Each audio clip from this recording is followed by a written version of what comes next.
허락하신 하나님의 말씀은 마태복음 1장이 되겠습니다.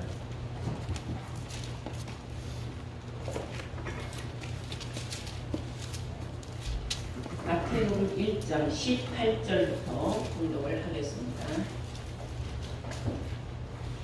예수 그리스도의 나심은 이러하니라. 그 모친 마리아가 요셉과 정혼하고 동거하기 전에 성령으로 잉태된 것이 나타났더니 그 남편 요셉은 의로운 사람이라 저를 드러내지 아니하고 가만히 끊고자 하여 이 일을 생각할 때에 주의 사자가 현명하여 가로되 다윗의 자손 요셉아 네 아내 마리아 데려오기를 무서워 말라.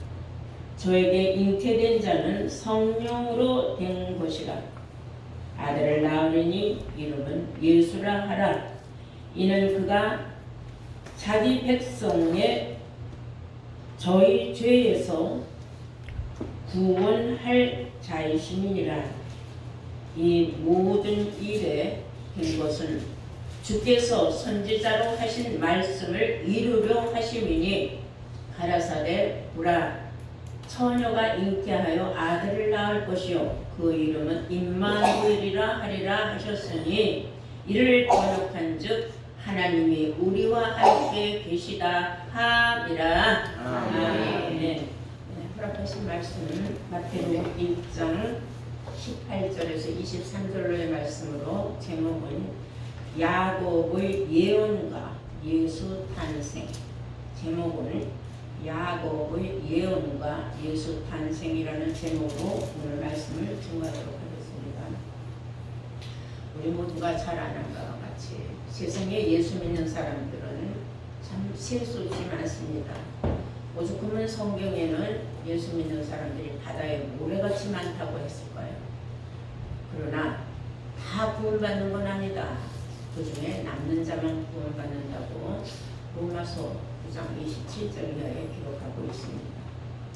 요한복음 17장 3절에 가서는 영생은 유일하신 참 하나님과 그가 보내신 자 예수 그리스도를 아는 것이라 그랬어요. 예수 그리스도를 알아야 영생을 얻지. 알지도 못하고 무조건 믿습니다. 주여 주여 하는 건 의미가 없다는 거예요. 그렇게 해서는 구원이 얻기가 어렵다. 그런 뜻이 됩니다. 오늘 베드로후서 1장 19절에 보시면은 이런 말씀이 있어요. 우리에게 확실한 예언이 있다 그랬어요. 어떤 예언이길래 우리에게 확실한 예언이 있는가? 한번 베드로후서 1장 19절을 보시면은 또 우리에게 확실한 예언이 있어 어두운 데 비치는 등불과 같으니 날이 새어 샛별이 너희 마음에 떠오르기까지 너희가 이것을 주의하는 것이 강하니라 그랬어요. 확실한 예언은 어둠 속을 헤치고 뛰어나온 샛별과 같은데 샛별이 너희 마음에 떠오르야 된다. 떠오른다. 우리 여러 가지로 생각할 수가 있어요. 떠오른다는 말의 의미. 아무리 생각해도 생각이 나지 않았던 어떤 일이 있었는데 갑자기 마음에 탁 떠오를 때가 있죠. 이와 같이 예수 그리스도가 내 마음속에서 떠올라야 돼요.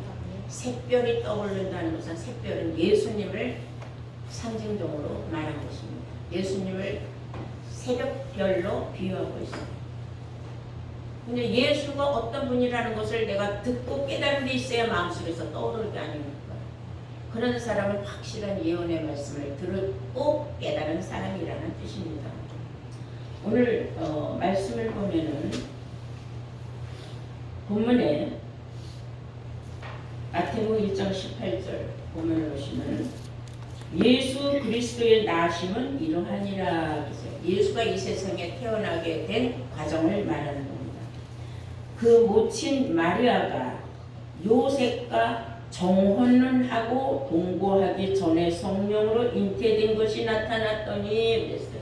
여기서 우리가 중요하게 초점을 맞출 것은 예수가 낳게 된 동기, 예수가 이 세상에 탄생하기까지는 어떤 일이 있었느냐면 예수의 어머니가 되는 마리아와 예수의 아버지가 되는 요셉이 정혼을 한 상태였다는 걸 우리는 중요하게 생각해요. 정혼이라는 것은 혼인을 약속했다는 것이에요. 정해져 있다 이 말이에요. 그런 상태였지만 아직 서로가 합방을 해서 결혼 생활은 하지 않았다.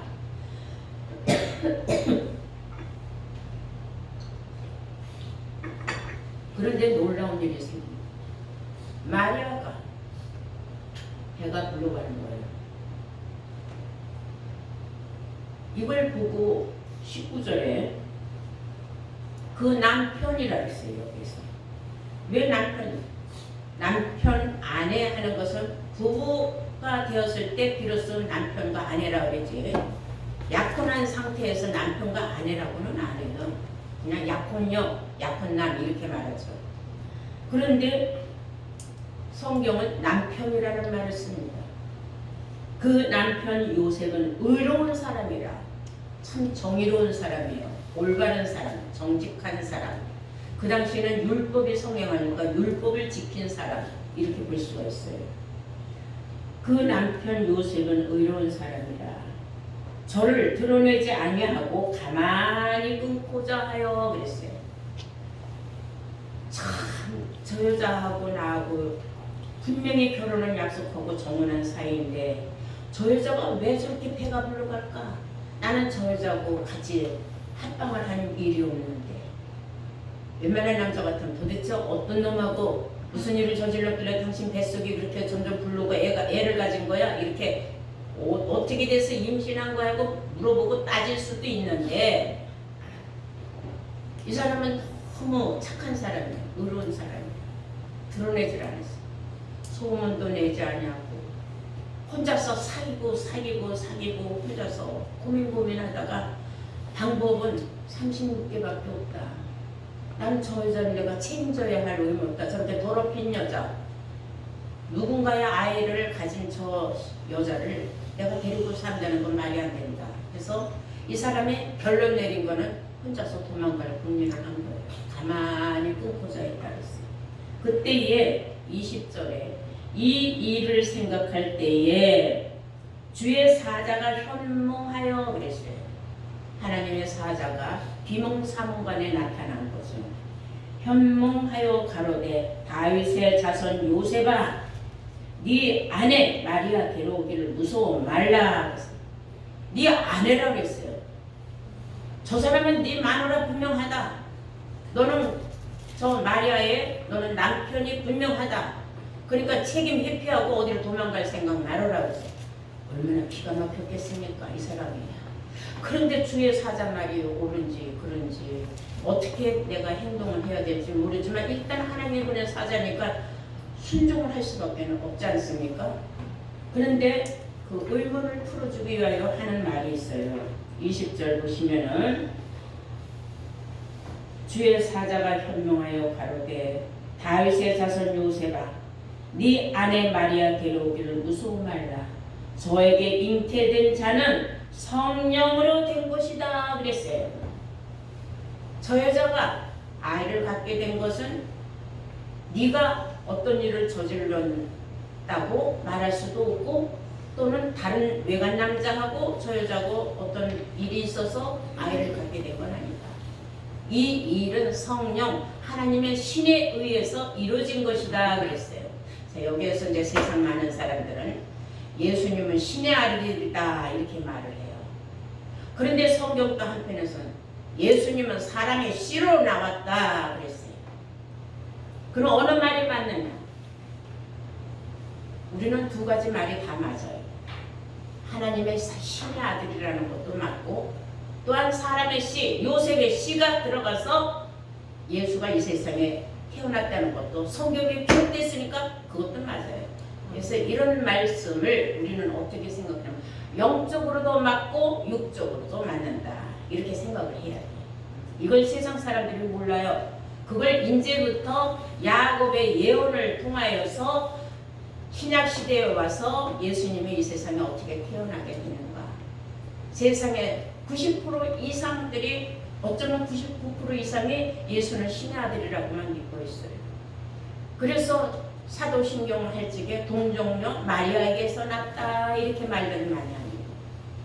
동정녀라는 것은 일절 남자와 관계해보지 않은 아주 완전한 수처녀, 정결한 수처녀를 말하는데 그 상태에서 신의 아들을 낳았다 그래요.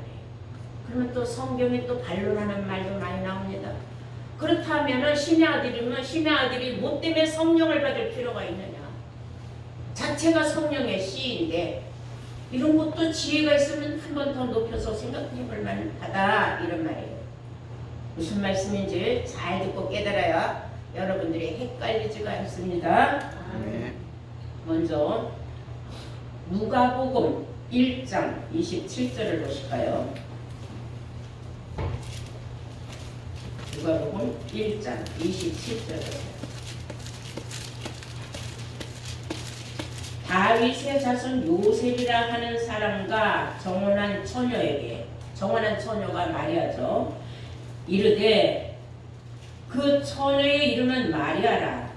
그에게 들어가 가로되 은혜를 받은 자여 평안할지어다. 누가 이런 말을 하느냐면 천사가 나타나서 말을 한 거예요. 6번째 달에 가서 천사가, 즉 가브리엘 천사가 나와서 말을 하는 겁니다. 주께서 너와 함께 하시는도다. 마리아에게 주께서 너와 함께 하시는도다. 참 좋은 말이죠. 하나님이 나와 함께 하신다는 거 얼마나 행복한 말입니까? 아니 처녀가 그 말을 듣고 놀라 이런 인사가 어찌함인고 생각할 때 왜 하나님이 나하고 함께 하신단 말을 사자가 나한테 와서 일러주지? 하고 이상한 생각을 하고 있는데 천사가 일러 가로되 마리아여 무서워 말라. 네가 하나님께 은혜를 얻었느니라. 보라 네가 수태하여 아들을 낳으리니 그 이름은 예수라 하나. 너 이제 수태해서 즉 임신을 해서 아들을 낳을 것인데 그때 아들 나오는 이름은 예수라 하라 그랬어요. 32절 저가 큰 자가 되고 지극히 높으신 이의 아들이라 일컬음을 얻을 것이요 주 하나님께서 그 조상 다윗의 위를 저에게 주시리니 영원히 야곱의 집에 왕노릇 하실 것이며 그 나라가 무궁하리라. 마리아가 이게 졸지 이게 무슨 날벼락 같은 소리가 얼마나 놀라겠습니까? 34절 마리아가 천사에게 말하되 나는 사내를 알지 못하니 어찌 이런 일이 있으리까 그랬어요. 이때까지 이러한 말을 들을 때까지 마리아는 어떤 남자도 알지 못하고 정혼한 사람 남자라고는 요셉밖에 모르는 거예요. 아니 근데 도대체 그래서도 우리는 약혼만 한 사이지 어떤 관계를 맺어본 적도 없는데 왜 이런 말을 나한테 하십니까? 나는 사내를 정말 모릅니다. 그랬어요. 35절에 천사가 뭐라고 말을 하느냐. 천사가 대답하여 가로되 성령이 네게 임하시고 지극히 높으신 이의 능력이 너를 덮으시리니 그랬어요. 지극히 높으신 이의 능력이 너를 덮으시리니 이름으로 나실 바 거룩한 자는 하나님의 아들이라 일컬음이니라 그랬어요. 얼마나 놀라운 일입니까?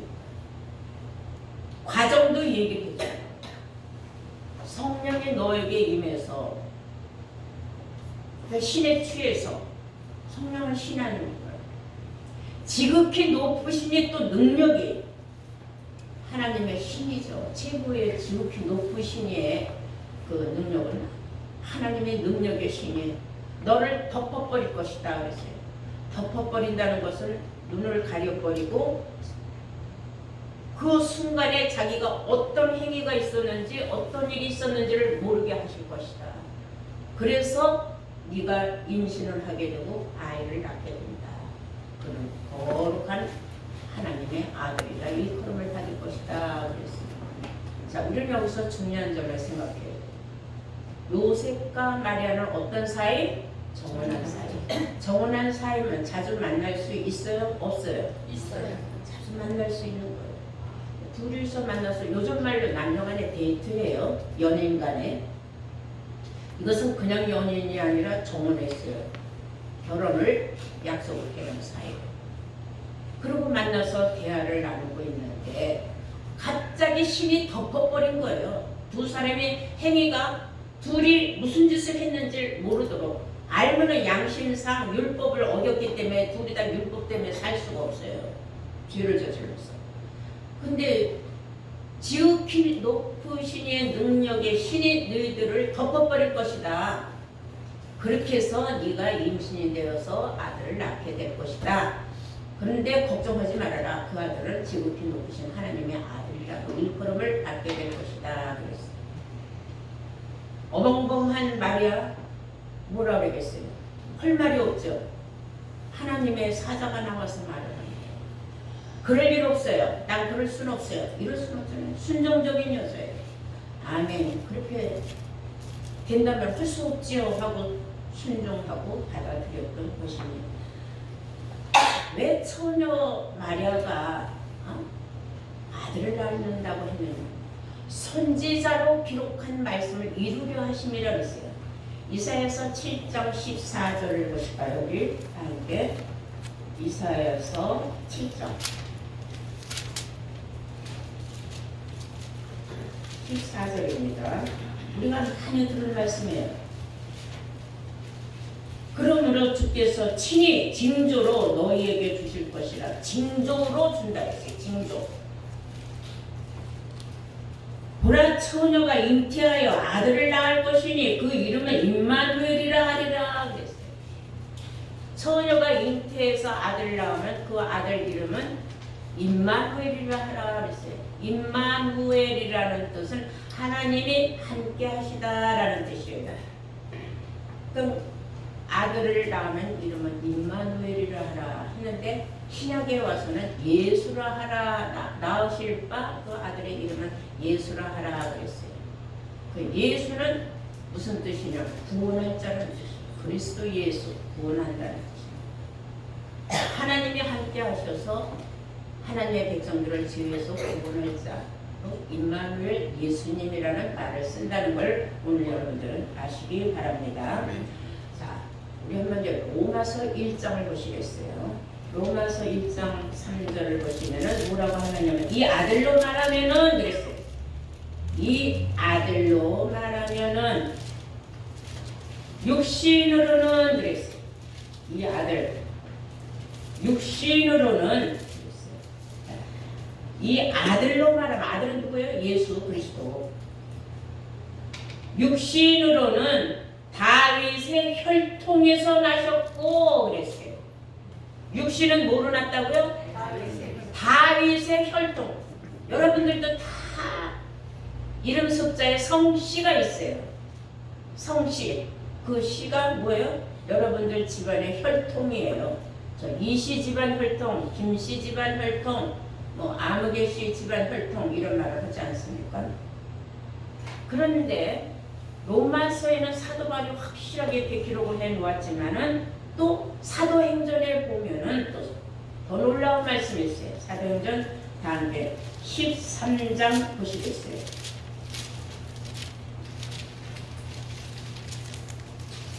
사도행전 13장 23절.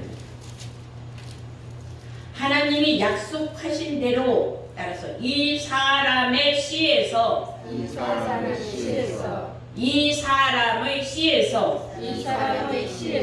이스라엘을 위하여 구주를 세우셨으니 곧 예수라. 아멘. 사람의 씨에서 예수 그리스도가 났다. 이렇게 말씀을 했어요. 자, 한번 우리가 과학적으로나 한번 생각을 해볼 수도 있어요.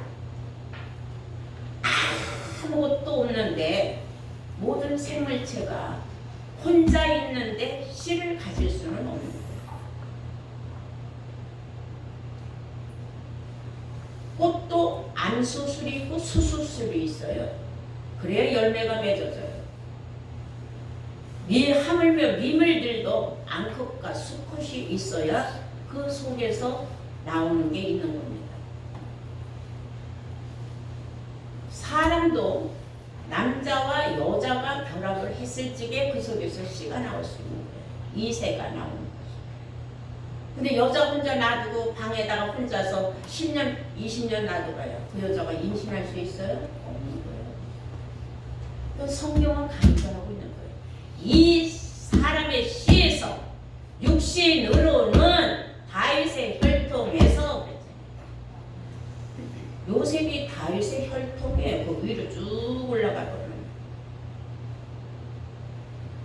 근데 사람들은 이것을 믿고 싶지 않아요. 말도 안 된다고. 신을 모독하는 말이라고. 신을 모독하는 건 아니에요. 사실대로 말하는 거예요.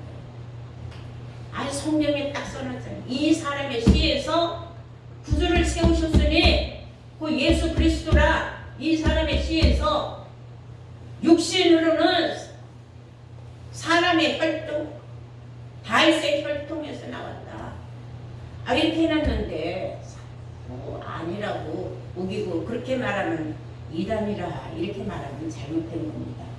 우리는 성경에서 영생을 얻는 줄 생각을 하고 이 성경을 상고하거니와 이 성경은 예수에 대하여 증거한 것이라고 요한복음 5장 39절에 기록한 말씀을 우리는 잊지 않고 있는 줄로 믿습니다. 예수가 사람이 싫으면 요단강에서 세례받을 필요 없어요. 세례를 받았는데 왜 비둘기가 그 예수 머리 위로 내려앉았어요? 비둘기 같은 성령이. 예수님만 받은 성령이에요. 만약에 신의 아들이라면 성령 왜 필요해요? 아들 자체가 성령이죠. 성령 받을 필요 없어요. 그뿐 아니에요. 하나님의 신의 아들이면 신인데 신이 뭐 아플 게 뭐가 있어요? 왜 십자가에 못 박히기 전에 감난산에 올라가서 피땀을 흘려가면서 기도하면서 아버지요 내가 이 잔을 안 받으면 안 됩니까? 피땀을 흘려가면서 기도를 했어요. 십자가에 달리는 거 사람이면 누구나 다 무섭다는 거 알아요. 그 고통이 얼마나 무섭다는 거 아니야. 상상만 해도 도대체 내가 무슨 죄를 져서 내가 이런 죄 십자가를 져야 되나. 그러나 자신은 아버지의 뜻대로 이 세상에 왔기 때문에 아버지의 뜻을 이루기 위하여서 즉 십자가에 자기가 달리지 않으면 율법을 피할 수 없다는 걸 알았기 때문에 십자가 질 날이 다가올수록 마음이 후들거리고 떨리고 괴롭고 고민하고 하나님 아버지 내가 말씀하셔서 이 잔을 내게서 옮겨주시면 좋겠습니다. 이런 기도를 왜 해요? 성령의 신의 아들이면 아플 게 뭐가 있어요? 십자가에 달릴 일도 없는 거예요. 모든 걸 그냥 신의 힘으로 다 해결하면 되는 거예요. 그때 천사가 와서 예수님한테 힘을 줬다 그랬어요. 그런 말씀을 읽어볼까요? 누가복음 22장 43절.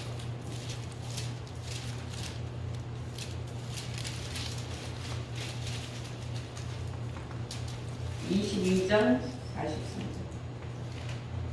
사자가 하늘로부터 예수께 나타나서 힘을 돋더라 그랬어요. 42절에 가라사대 아버지여 만일 아버지께서 뜻이오거든 이 잔을 내게서 옮기옵소서. 그러나 내 원대로 마시고 아버지의 원대로 되시기를 원하나이다 하시니 사자가 하늘로부터 예수께 나타나 힘을 돋더라. 예수께서 힘쓰고 애쓰고 얼마나 간절한 마음으로 온 힘을 다하여 기도했으면 너무나 무서워서 불안해 떨고 두려워 떨고 하니까 천사가 걱정 마라 하면서 힘을 줬다. 성경을 말하고 사람이 있기 때문에 두려움도 있고 무서움도 있고 그런 순간도 있는 겁니다. 사람이기 때문에 감정이 있는 거죠. 이런 모든 걸 봤을 때 자, 그러면 이제 우리가 중요한 것은 왜 야곱의 예언으로 말미암아 예수님이 이 세상에 태어나서 목자가 되었느냐 이거예요. 예수님은 우리의 목자장이라고 했거든요. 창세기에 예언이 되기를 야곱이 이렇게 예언을 했어요. 다 함께 창세기 49장을 보시겠어요.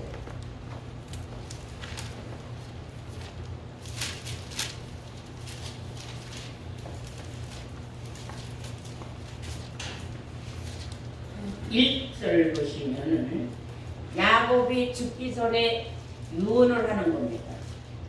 야곱이 그 아들들을 불러 이르되 너희는 모이라 너희의 후일에 당할 일을 내가 너희에게 이르리라.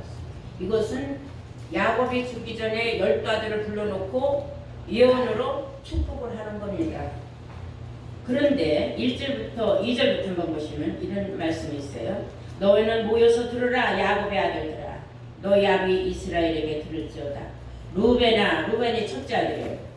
너는 내 장자요 나의 능력이요 나의 기록의 시작이라. 위강이 초등하고 권능이 탁월하도다마는 물에 끄는 같았은즉 너는 탁월치 못하도다. 네가 아비의 침상에 올라 더럽혔음이로다. 그가 내 침상에 올랐었도다 그랬어요. 첫 번째 아들은 장자권을 박탈을 해버린다 그랬어요. 왜냐? 이 루벤이 야곱에 데리고 사는 첩을 강간을 했어요. 그러니 아버지가 소문을 다 들었어요. 감히 아들이 돼가지고 어미가 데리고 아버지가 데리고 사는 여자를 갖다가 네가 데리고 놀아? 있을 수 없다. 그러니 너는 장자 자격이 없다 그랬어요. 그러면 그 다음에는 누구냐? 시몬과 레위가 둘째, 셋째예요. 자, 4절을 보시겠습니다. 물에 끄는 같았은즉 너는 탁월치 못하리니 네가 아비의 침상에 올라 더럽혔음이로다. 그가 내 침상에 올랐었도다. 루벤, 시몬과 레위 둘은 형제인데도 그들의 칼은 잔해하는 기기로다. 내 호나 그들의 모여 상관하지 말지어다. 내 영광아 그들의 집회에 참여하지 말지어다. 그들이 내 그 분노대로 사람을 죽이고 그 혈기대로 소의 발목 힘줄을 끊었음이로다. 그 노염이 혹독하니 저주를 받을 것이요 분기가 맹렬하니 저주를 받을 것이라. 내가 그들을 야곱 중에서 나누며 이스라엘 중에서 흩으리로다. 그래서 둘째 셋째도 장자권이 내려가야 되는데 너희들도 받을 자격이 없다 이거예요. 왜 받을 자격이 없느냐? 야곱에게 딸이 있었는데 딸이 동네를 놀러 나갔어요. 그랬더니 세겜 족속들의 아들이 걔 딸 야곱의 딸 디나가 너무 예뻐서 겁탈을 했어요. 그러고는 겁이 나니까 청혼을 했어요. 청혼을 해서 결혼을 하면 무마가 되니까. 그랬더니 형제들이 그랬어요. 우리는 하나님의 선택한 이스라엘 족속인데 너희 타 족속하고 우리가 혼연을 할 수 없다. 그러나 우리 여동생은 이미 몸을 버렸으니까 혼연을 하되 너희가 우리 법을 따라야 된다 했어요. 근데 그 셈 족속에서는 너무나 걔가 이뻐서 마누라고 잡고 싶은 거예요. 그래서 뭐라고 했느냐면 그 온 족속들 남자들은 다 할례를 받아라 그랬어요. 이스라엘 족속하고 사귐을 맺으려면 할례를 받았어요. 받겠다고. 그래서 남자들이 할례를 받았어요. 어린아이부터 장자까지 다 할례를 받았는데 3일째 되는 날이 최고 남자는 고통스러운 날인데 그때에 이 시몬과 레위가 쳐들어가서 남자들을 다 쳐 죽였어요. 칼로 막 아파서 뒹구르는 사람들 다 칼로 팍팍 다 쳐 죽였어요. 너희들은 잔해하는 기계야. 그 분노를 내가 어떻게 참을 수가 없다.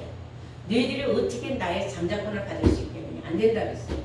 그럼 네 번째가 누구냐면 유다예요.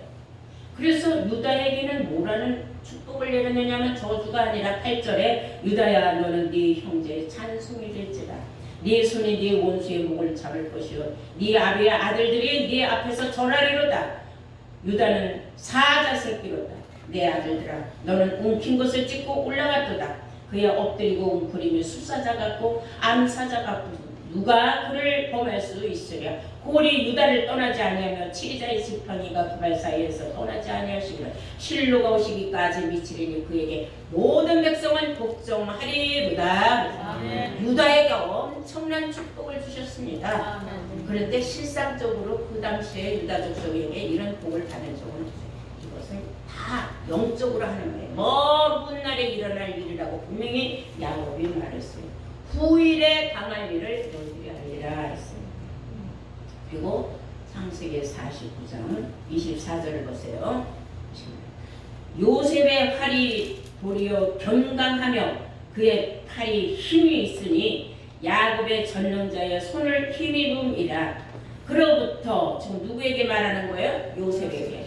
그로부터 이스라엘의 반석인 목자가 나도다 그랬어요. 근데 구약 시대에 실상 요셉에게 아들은 둘은 있었는데 목자가 된 적은 없어요.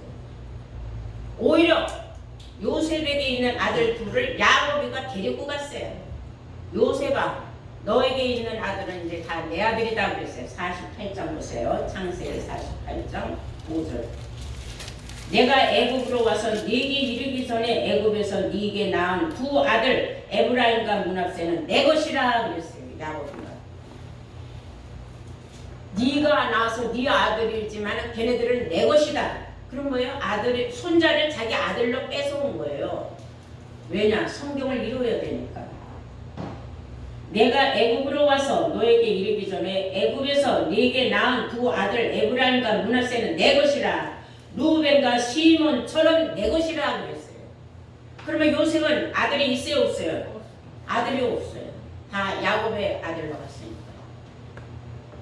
그런데 어떻게 요셉에게서 목자가 난다고 야곱은 예언을 했는가? 예수님의 아버지가 누구예요? 요셉이죠. 성경이 이렇게 이루어지는 거예요, 놀랍게. 그런데 성경에서 최후의 복을 받은 사람은 알고 보면 유다와 요셉이에요. 맞기는 맞아요. 자, 우리 한번 역대상을 볼까요? 역대상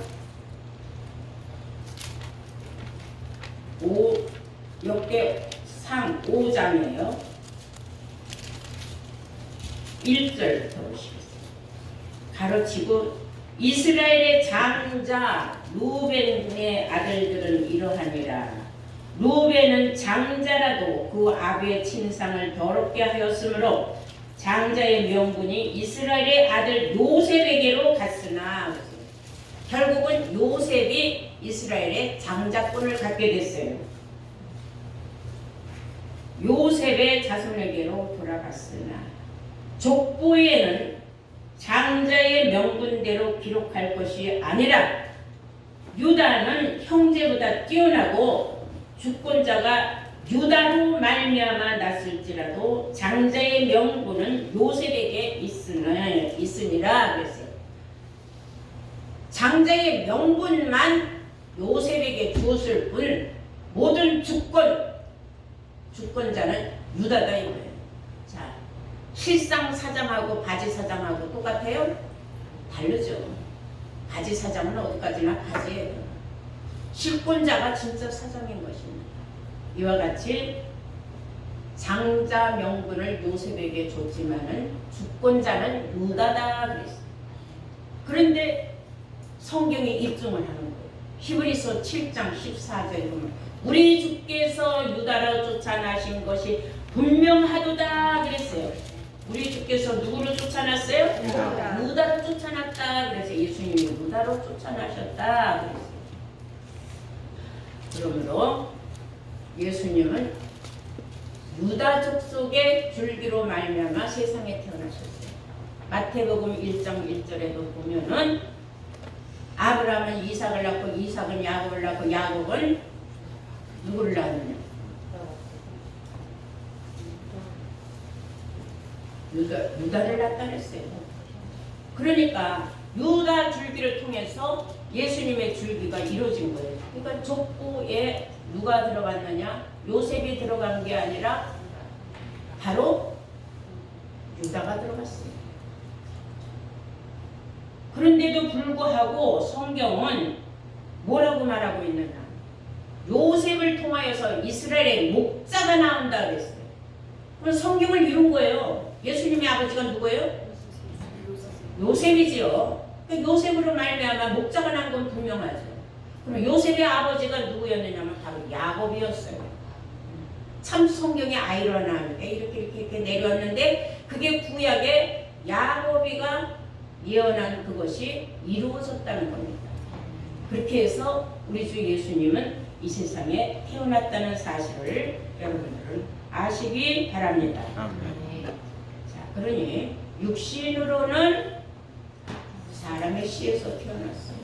그래서 족보가 있는 거예요. 예수님이 하나님의 신 성령으로 말미암아 이 세상에 태어났으면 족보가 왜 필요해요? 하나님 예수님 하면 끝났어요. 왜 족보가 필요해요? 육신으로는 사람의 씨에서 태어났기 때문에 족보가 필요했던 겁니다. 그래서 성경은 이런 말이 있어요.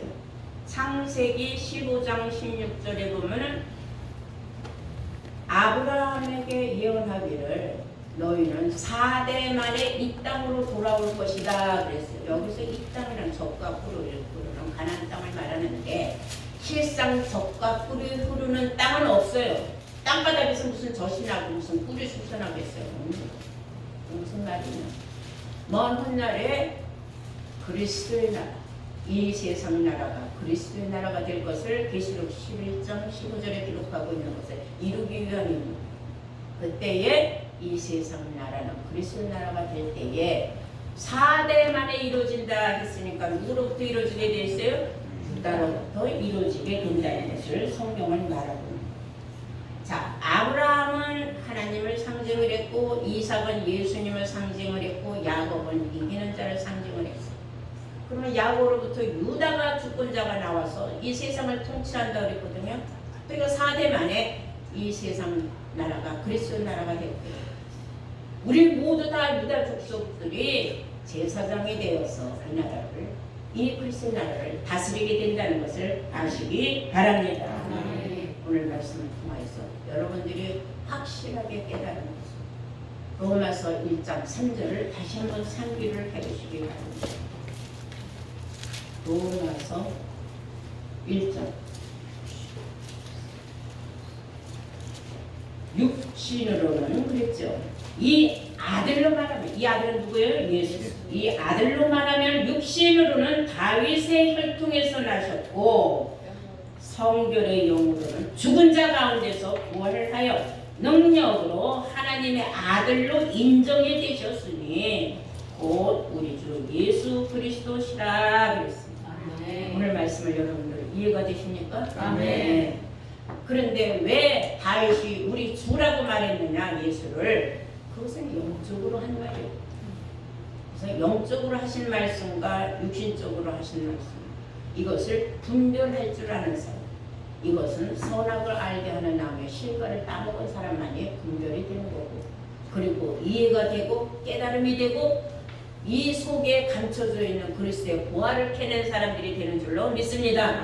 여러분 모두가 다 이 말씀으로 은혜가 충만하고 세상에 알지 못하는 빛을 어두운데 여러분들이 귀한 빛을 전하는 복된 자들로 나타나시기를 주의 이름으로 축원합니다.